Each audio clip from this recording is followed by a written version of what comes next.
ముందుగా హెడ్లైన్స్. తెలంగాణ భవన్లో బీఆర్ఎస్ నాయకుల ప్రెస్ మీట్.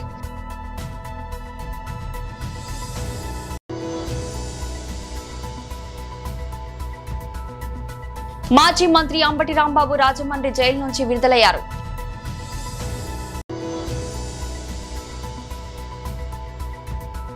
రంజీ ట్రోఫీలో చరిత్ర సృష్టించిన జమ్మూ కాశ్మీర్ జట్టు. తెలంగాణ భవన్లో బీఆర్ఎస్ నాయకుల ప్రెస్ మీట్. ఉన్నటువంటి ప్రజలందరికీ కూడా నేను సవినంగా విజ్ఞప్తి చేస్తా ఉన్నాను. తప్పకుండా ఈ యొక్క దుర్మార్గమైనటువంటి పాలనను ఎండగట్టకపోతే ఇలా విచ్చలవిడి ఈ యొక్క తనాన్ని మనము రాబోయేటువంటి కాలంలో మన మీదకే దాడికి వస్తారు.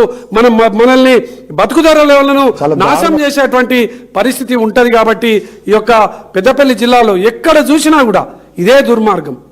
అసలు ఇంత దుర్మార్గం ఎట్లా అసలు దీన్ని ప్రజలకు అర్థమైతే మరి రేపటి కాలంలో ప్రజల నుంచి వెళ్ళి మాకు చీదరింతు తప్పదా అనేది కూడా ఇలా కనీసమైనటువంటి అది లేకుండా పోయింది.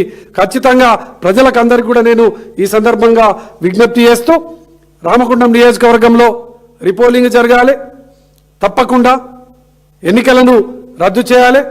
ఎన్నికలు ఇలా మేయర్ని ఎన్నుకున్నాము, ఇంకోటి ఎన్నుకున్నామంటే ఏదైనా కూడా ఇప్పుడు జరిగేటువంటి ప్రక్రియలో జరిగినటువంటి తప్పిదాలు లేదంటే గోదావరికంలో ఉన్నటువంటి సీసీ కెమెరాలన్నీ కూడా చూపెట్టండి.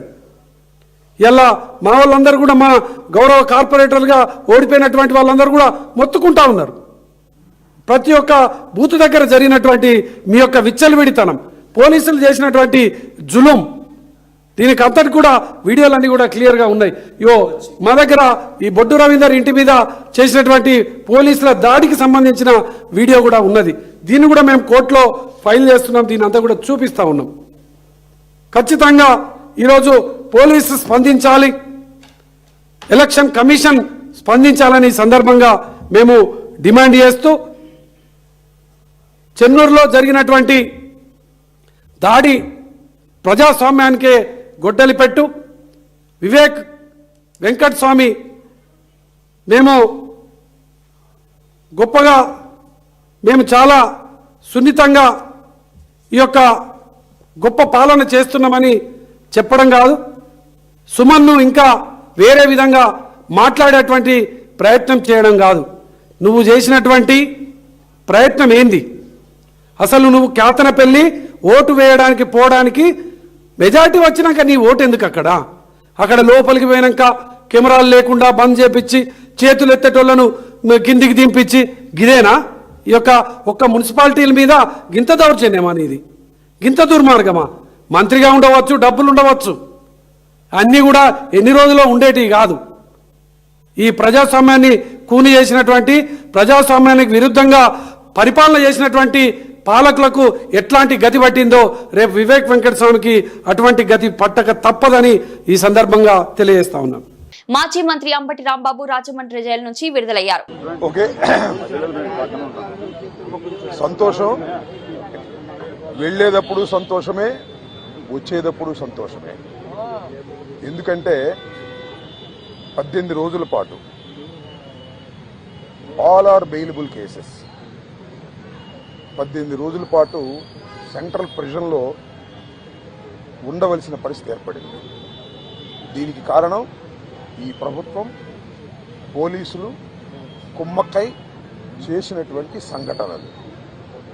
నేను చాలా వివరంగా గుంటూరు వెళ్ళిన తర్వాత మళ్ళా మాట్లాడతాను. నేను అందరికీ ఈ సందర్భంగా నా ధన్యవాదాలు తెలియజేస్తున్నాను. నాకు ఎవరైతే సపోర్ట్ చేశారో ఈ సంఘటనలో, ఎవరైతే మద్దతు పలికారో వారందరికీ నా హృదయపూర్వక ధన్యవాదాలు. అలాగే కొంతమంది మద్దతు పలకలేదు, వారికి కూడా నా ధన్యవాదాలు. వారు ఏమన్నారంటే పెద్ద మాట అన్నారు, దానికి కూడా నేను గుంటూరు వెళ్ళిన సమాధానం చెప్తా. అదేమన్నారంటే అసహ్యంగా మాట్లాడితే దాడులు చేయరా అని. అసహ్యంగా మాట్లాడితే దాడులు చేయదలుచుకుంటే ఎంతమంది మీద చేయాలి? అసహ్యంగా మాట్లాడే వాళ్ళ మీద. అది ఒక అంశం. వాళ్ళకి కూడా నేను రేపు నా సమాధానాన్ని తప్పనిసరిగా చెప్తా. 18 రోజులు నన్ను జైల్లో పెడితే నేను భయపడతాననుకున్నారేమో. భయపడే ప్రశ్న ఈ అంబటి రాంబాబుకు ఉద్భవించదని మనవి చేస్తున్నా. ఎందుకంటే ఈ చంద్రబాబు నాయుడు గారి ప్రభుత్వం వచ్చినప్పుడే జైల్లో ఉండటానికి సిద్ధపడ్డానని కూడా ఈ సందర్భంగా మనవి చేస్తున్నాం. నన్ను హింసించాలని, నన్ను జైల్లో పెట్టాలని చంద్రబాబు, లోకేష్ ఎప్పటి నుంచో ప్రయత్నం చేస్తున్నారు. ఎక్కడో దొరికాను, లోపల పెట్టారు. చూద్దాం, టైం విల్ కమ్ అగైన్. పరిస్థితులు మళ్ళా మారతాయి. ఈ పాపానికి వారు పరిష్కారం చేయక తప్పదని కూడా ఈ సందర్భంగా నేను మనవి చేస్తున్నాను. రాజమండ్రి సెంట్రల్ ప్రిజన్ నాకు పట్టుదలను పెంచే ఒక శిక్షణా కేంద్రం అని కూడా ఈ సందర్భంగా నేను మనవి చేస్తున్నాను. మరింత పట్టుదలగా, మరింత కసిగా ఎన్ని కేసులు పెట్టినా, ఎన్ని రోజులు జైల్లో ఉన్నా ఒక్క అడుగు కూడా వెనక్కు వెయ్యను. జగన్మోహన్ రెడ్డి గారి నాయకత్వంలో ఈ కూటమి ప్రభుత్వాన్ని ప్రజాస్వామ్యబద్ధంగా కూల్చేంత వరకు ఈ పోరాటం ఆగదు. ఎన్నిసార్లు జైల్లో పెట్టినా వెనక్కు వెళ్లే ప్రశ్న లేదు. అన్యాయంగా, అక్రమంగా జైల్లో పెట్టారు. నా ఇల్లు దహనం చేయడానికి ప్రయత్నం చేశారు, నా కార్లు బగలగొట్టారు, నా ఆఫీస్ బగలగొట్టారు, నా పెళ్ళాం బిడ్డల్ని తరిమి కొట్టారు, నన్ను చంపడానికి ప్రయత్నం చేశారు, తీసుకొచ్చి జైల్లో పెట్టారు. రంజీ ట్రోఫీ చరిత్రలో జమ్మూ కాశ్మీర్ జట్టు సరికొత్త అధ్యాయాన్ని లభించింది. దేశవాళీ క్రికెట్ బలహీన జట్టులో ఒకటైన బెంగాల్ ను మట్టి కరిపించి తొలిసారి ఫైనల్లో అడుగుపెట్టింది. కళ్యాణిలోని బెంగాల్ క్రికెట్ అకాడమీ మైదానంలో బుధవారం ముగిసిన సెమీఫైనల్ మ్యాచ్ లో 4వ రోజే జమ్మూ కాశ్మీర్ 6 వికెట్ల తేడాతో ఘన విజయం సాధించింది. గత కొన్నేళ్లుగా రెడ్ బాల్ క్రికెట్ లో నిలకడగా రాణిస్తున్న కాశ్మీర్ జట్టుకు ఇది అతిపెద్ద చారిత్రాత్మక విజయం. ఈ మ్యాచ్ లో జమ్మూ కాశ్మీర్ విజయంలో కీలక పాత్ర పోషించింది వారి బౌలర్లే. ముఖ్యంగా 3వ రోజు ఆటలో బెంగాల్ ని రెండో ఇన్నింగ్స్ లో కేవలం 99 పరుగులకే కుప్పకూల్చి మ్యాచ్ ని తమ వైపు తిప్పుకున్నారు. సిమ్ ఆల్రౌండర్ అకీబ్ నబీ 4 వికెట్లతో బెంగాల్ పతనాన్ని శాసించగా అతనికి సునీల్ కుమార్ చక్కటి సహకారం అందించారు. దీంతో జమ్మూ కాశ్మీర్ ముందు 126 పరుగుల స్వల్ప లక్ష్యం నిలిచింది. అనంతరం లక్ష్య ఛేదనకు బరిలోకి దిగిన జమ్మూ కాశ్మీర్ కు ఆరంభంలోనే ఎదురు దెబ్బ తగిలింది. బెంగాల్ పేసర్లో మహమ్మద్ షమీ, అక్షర్ దీపెత్ విజృంభించడంతో శుభం పుండీర్, కెప్టెన్ పరాస్ జిగ్గా త్వరలోనే వెనుతిరిగారు. ఈ దశలో క్రీజ్ లోకి వచ్చిన అబ్దుల్ సమద్ ఎదురుదాడికి దిగాడు. షాబాజ్ అహ్మద్ బౌలింగ్ లాగ్ కు ఎక్స్ట్రా కవర్ మీదుగా 2 భారీ సిక్సర్లు బాది మ్యాచ్ స్వరూపాన్ని మార్చేశాడు. మరోవైపు వంశత్ శర్మ నిలకడగా ఆడుతూ స్కోర్ బోర్డు నిలిపించాడు. చివరగా ముఖేష్ కుమార్ బౌలింగ్ లో 6 కొట్టిన వంశత్ జట్టుకు చిరస్మరణీయ విజయాన్ని అందించాడు. విజయం ఖరారు కాగానే జమ్మూ కాశ్మీర్ ఆటగాళ్ల ఆనందానికి అవధులు లేకుండా పోయాయి. మైదానంలోకి పరిగెత్తుకొచ్చి తమ కోచ్ ను గాల్లోకి ఎగిరేసి సంబరాలు జరుపుకున్నారు. మ్యాచ్ లో మొత్తం 9 వికెట్లు పడగొట్టిన అకీబ్ నబీకి player of the match award దక్కింది. ఫిబ్రవరి 24 నుంచి 28 వరకు జరిగే ఫైనల్లో జమ్మూ కాశ్మీర్ జట్టు కర్ణాటకతో తలపడనుంది. హైదరాబాద్ లోని మల్లారెడ్డి యూనివర్సిటీలో ఈ నెల 20వ తేదీలో గ్లోబల్ ఇండస్ట్రీ పార్ట్నర్షిప్ సమ్మిట్ కార్యక్రమాన్ని మల్లారెడ్డి యూనివర్సిటీ ఆధ్వర్యంలో 9:30 టు 12:30 వరకు ఏర్పాటు చేస్తున్నట్లు యూనివర్సిటీ వైస్ ఛాన్సలర్ విఎస్కే రెడ్డితో పాటు యూనివర్సిటీ డైరెక్టర్లు శాలిని రెడ్డి, ప్రీతి రెడ్డి, ప్రెసిడెంట్ భద్రారెడ్డితో పాటు రిజిస్ట్రార్ శ్రీనివాసరావులు ప్రకటించారు. మల్లారెడ్డి యూనివర్సిటీతో ప్రపంచవ్యాప్తంగా పేరుగాంచిన దాదాపు 200 కంపెనీలతో ఎంఓయూ కుదుర్చుకోవడంతో పాటు పలు అంశాలపై చర్చలు, అవగాహన ఒప్పందాలు జరుగుతాయని యూనివర్సిటీ డైరెక్టర్లు తెలిపారు. ఇప్పటికే దేశవ్యాప్తంగా యూజీసీ గుర్తింపు పొందిన మల్లారెడ్డి యూనివర్సిటీలో under graduates, post graduates, PhD లాంటి ఉన్నత స్థాయి కోర్సులతో కూడిన విద్యా నైపుణ్యాలను, సృజనాత్మకతను, పలు పరిశ్రమల అవసరాలకు అనుగుణంగా ఉండే బోధనకు ప్రాధాన్యత ఇస్తున్నట్లు యూనివర్సిటీ వీసీ తెలిపారు.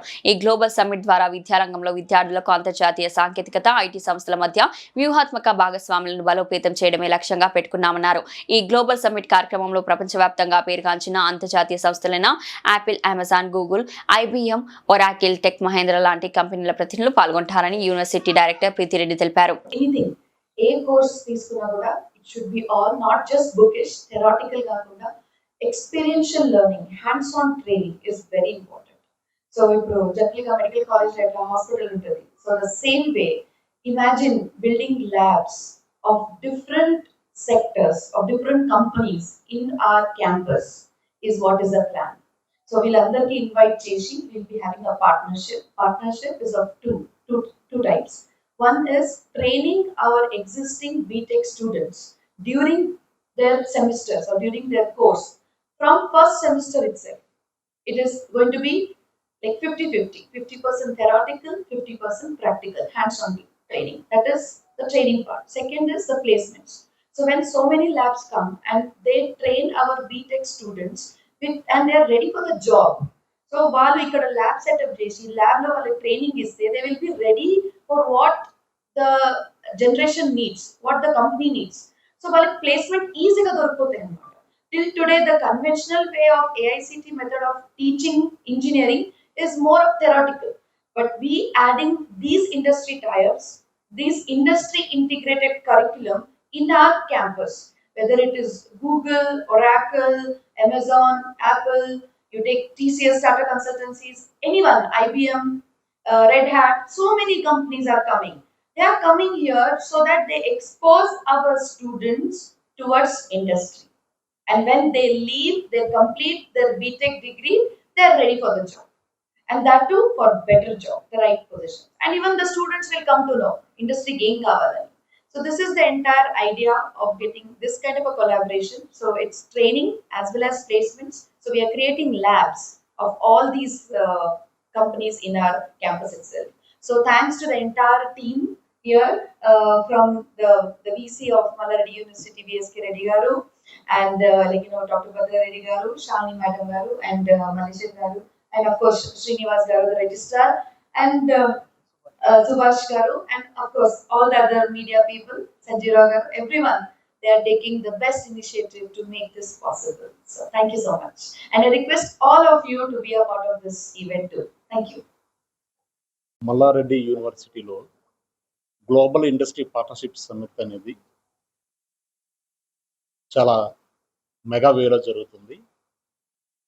ఈ ఇండస్ట్రీ పార్ట్నర్షిప్ సంబంధించి వరల్డ్లోని top big companies, all MNC companies, 20+ companies ఈ ఇండస్ట్రీ పార్ట్నర్షిప్ సమ్మిట్లో పాల్గొనడం జరుగుతుంది. Companies Google, Apple, Amazon, IBM, Oracle, Intel, ABB robotics, Honeywell, Siemens, ఇట్లాంటి వరల్డ్లో టాప్ కంపెనీస్ ఏవైతే ఉన్నాయో ఈ కంపెనీస్ అన్నీ కూడా Malla Reddy university, Malla Reddy group of ఇన్స్టిట్యూషన్స్తోని అవగాహన ఒప్పందం చేసుకుంటున్నారు. ఈ తాలూకు పార్ట్నర్షిప్ ముఖ్య ఉద్దేశం ఏంటంటే ఈ మల్లారెడ్డి సంస్థల్లోని వాళ్ళు centre of excellences, labs, certification programmes, training, faculty development programmes, joint programmes ఇవన్నీ కూడా ఇంటిగ్రేట్ చేయడం జరుగుతూ ఉంటుంది. ముఖ్యంగా ఈ ప్రోగ్రామ్స్ అన్నీ కూడా ఇప్పుడు ట్రెండింగ్ టెక్నాలజీస్, ఎమర్జింగ్ టెక్నాలజీస్ ఏవైతే ఉన్నాయో artificial intelligence, machine learning, cloud technologies, cyber security, IoT, robotics, drones, ఈ టెక్నాలజీ సంబంధించిన కంపెనీలన్నీ కూడా ఇక్కడ ల్యాబ్స్ సెటప్ చేయడం జరుగుతూ ఉంటుంది. ప్రతి ల్యాబ్కి సంబంధించిన కోర్సులు ఉంటాయి. ఇవన్నీ స్కిల్ బేస్డ్ కోర్సెస్. ఈ కోర్సెస్ అన్నీ కూడా వాళ్ళు బీటెక్ డిగ్రీ లేదా ఎంటెక్ డిగ్రీ, MBA, ఏ ప్రోగ్రామ్స్ అయితే ఉన్నాయో ఆ ప్రోగ్రామ్తో సహా ఇవన్నీ నేర్చుకోవడం జరిగి కంపెనీలకు సంబంధించిన స్కిల్స్ అన్నీ కూడా ఇప్పుడే అక్వైర్ చేయడం జరుగుతూ ఉంటుంది. ఈ స్టూడెంట్స్ అన్నీ కూడా హ్యాండ్స్ ఆన్ ప్రాజెక్ట్స్, స్కిల్స్ అనేవి వాళ్ళు చదువుకునేటప్పుడే చేయడం వల్ల వాళ్ళకి ఆల్రెడీ ఆ టెక్నాలజీ మీద ఎక్స్పర్టైజ్ వస్తుంది. ఎందుకంటే దాన్ని ఆల్రెడీ వర్క్ చేసి ఉంటారు కాబట్టి. ఈ కంపెనీలు అన్నీ రేపు ఉదయం ఇంటర్న్షిప్స్ కానీ ప్లేస్మెంట్స్ కొన్ని వచ్చేటప్పుడు వీళ్ళకి ఆల్రెడీ ఈ టెక్నాలజీ యూసేజ్ మీద అప్పటికే ఎక్స్పర్టైజ్ ఉంది కాబట్టి వీళ్ళు ఎక్కువ నెంబర్ ఆఫ్ స్టూడెంట్స్ సెలెక్ట్ అవ్వడానికి కూడా అవకాశం ఎక్కువగా ఉంటుంది. ఈ పర్టికులర్ పార్ట్నర్షిప్ సమిట్ అనేది engineering, technology, pharmacy, medical, health care, agriculture disciplines ఏవేవైతే ఉన్నాయి మల్లారెడ్డి యూనివర్సిటీ ఇవన్నీకి సంబంధించే ఎంగేజ్మెంట్ జరుగుతూ ఉంటుంది.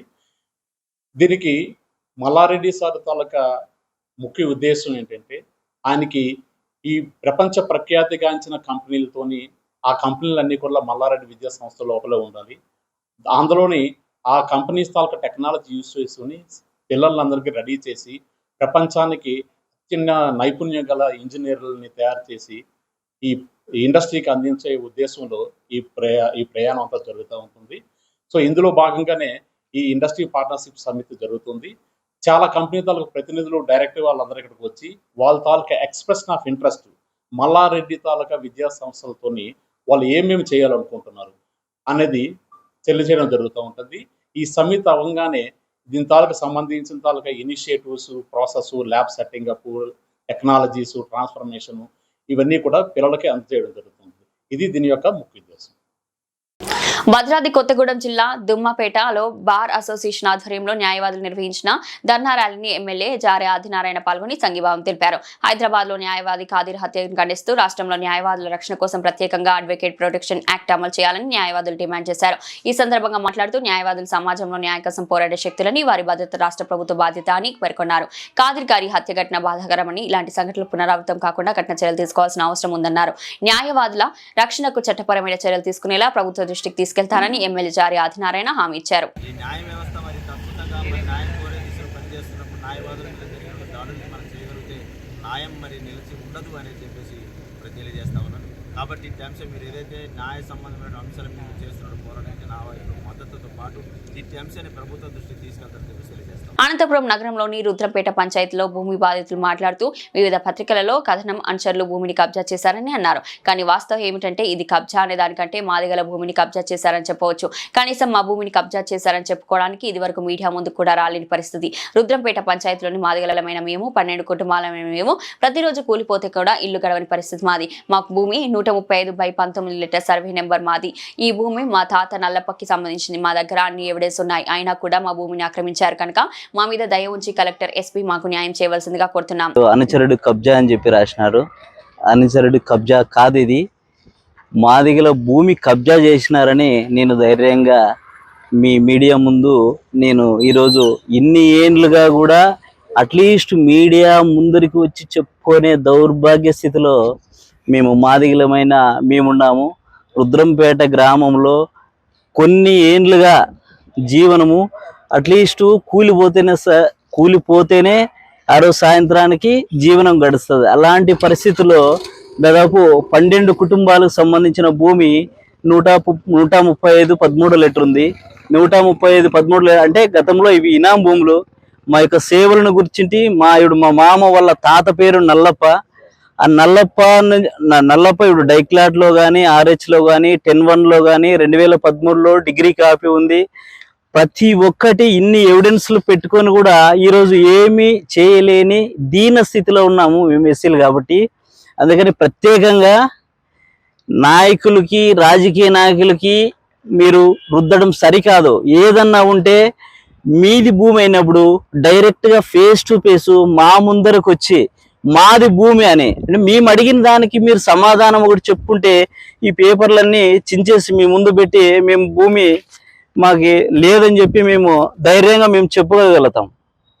ఈరోజు ఇన్ని ఎవిడెన్స్లు ఉండి కూడా భూమి మీది కాదని అంటే ఒక భూమి రిజిస్టర్ అయిన మాత్రాన మీ భూమి ఎట్లా అవుతుంది చెప్పండి. మీకు 1966లో రిజిస్టర్ అయింది. ఎవరు రిజిస్టర్ చేసినారు అంటే మీరు మాట్లాడరు. గతంలో చాలా ఇబ్బందులు పడినాము, ఇప్పుడు ఇబ్బందులు పడాలన్నంత ఇదిలో లేము మేము. దేనికైనా మేమైతే న్యాయపరంగా పోరాటం చేస్తున్నాము. ఈ ఫినిషింగ్ కూడా రీసెంట్గా మేమే దగ్గరుండి ఫినిషింగ్ వేయించుకున్నాం. అంటే 2019లో 3 ఎకరాల 24 సెంట్లకు కలిపి ఫినిషింగ్ చేసినాం. అప్పుడు ఏం చేసినారు, 1.5 సంవత్సరం తర్వాత ఏం చేసినారు మీరు, దొంగచాటున వచ్చి ఫినిషింగ్ అంతా కూల్చేసినారు.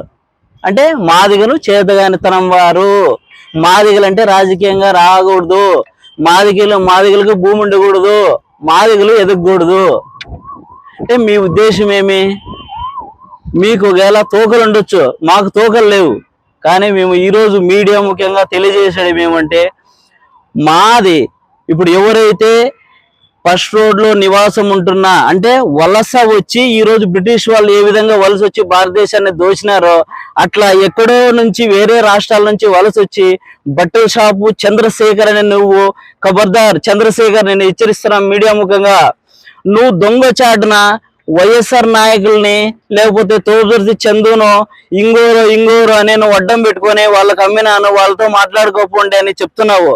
మేము నీ దగ్గర బేరసారాలకు రాలా, నా భూమిని నాదని నేను ఈరోజు చేసిన.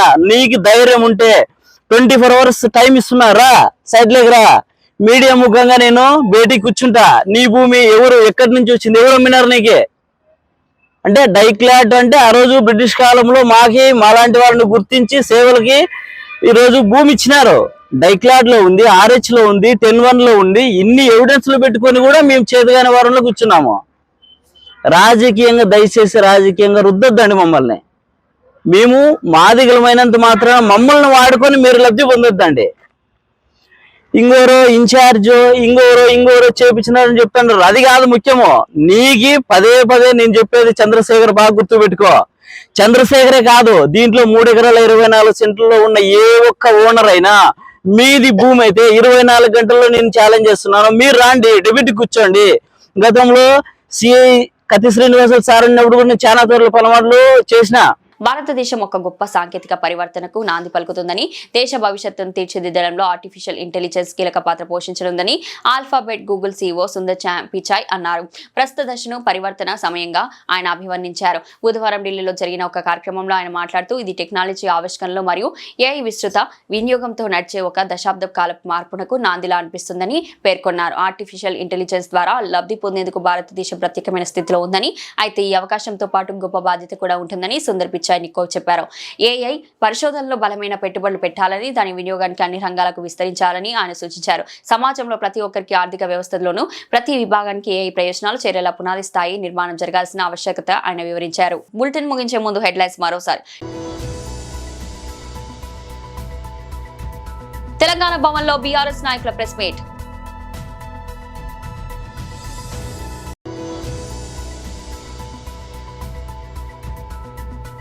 మాజీ మంత్రి అంబటి రాంబాబు రాజమండ్రి జైలు నుంచి విడుదలయ్యారు.